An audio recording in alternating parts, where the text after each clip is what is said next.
What is a stroke? Well, stroke, the word stroke comes from the Greek apoplexy, meaning to be struck down. And most people experience stroke in this way, that it is like a bolt of lightning out of the blue.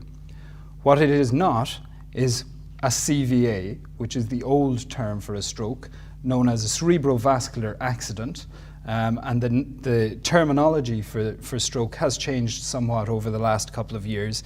The reasoning being mostly that this is not an accident and we should consider it an emergency and something that is to be treated and something that we look for risk factors for to try and prevent future problems and treat the current problem.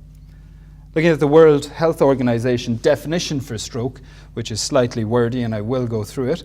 The definition from the World Health is a rapid developing clinical signs of focal or global disturbance of cerebral function with symptoms lasting more than 24 hours or longer, leading to death with no apparent cause other than vascular origin. What does this mean? It means that this is a vascular event. Blood vessels are involved, not necessarily a neurological event where brain tissue may be involved, and it lasts for longer than 24 hours. The differentiation being events that are neurological events that are vascular lasting less than 24 hours are often called TIAs, or transient ischemic attacks, which are a forewarner of strokes and certainly increase your risk of subsequently having a stroke, but they are not an actual stroke. How do we make the diagnosis? Well, the diagnosis is made principally by history.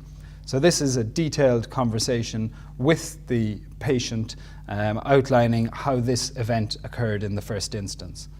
Examination is obviously important in terms of the deficit following the stroke and indeed the risk factors that caused the stroke or potentially caused the stroke. For example, problems with the carotid artery with narrowing or stenosis subsequently can result in increased stroke risk. Problems with the heart, with irregular heart rhythms, equally can relate in strokes from embolic or clots forming in the heart and moving to the brain. Blood pressure is of course vital. Glucose is vital for diabetes, and other tests are important such as brain scans. But ultimately the diagnosis is one made by discussing in detail with the patient what the problem was.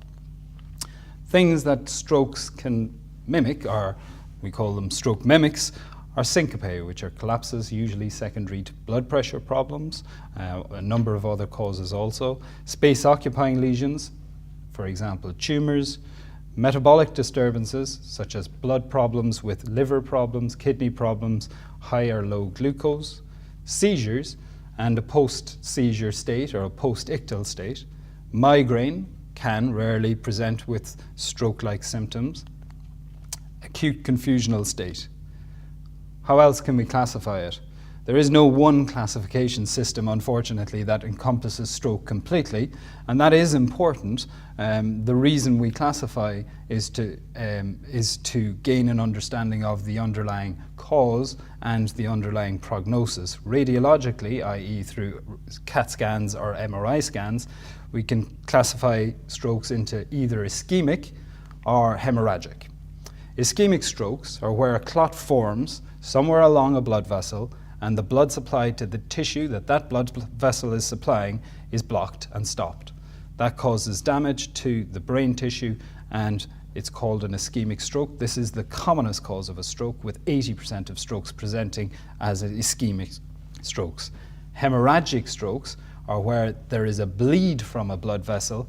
This is 20% of the stroke population and is broken down to primary bleeds in the brain tissue or intracerebral hemorrhages, or bleeds outside of the brain in the subarachnoid space, the space under the meninges, the lining of the brain.